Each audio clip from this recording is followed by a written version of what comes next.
dabagalihii siyaasadda iyo tilmaamidda qodobada qaldan ee Soomaalida iyo siday wax u qaldan yihiin.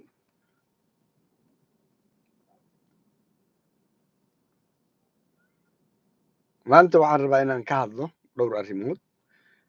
Kow, horta waxaan xukuumadda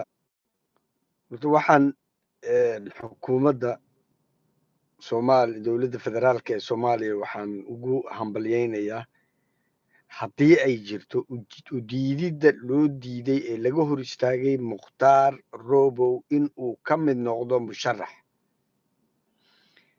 Midna kaleetana waan ugu darayaa, diidmada keliya ma ahan, dadka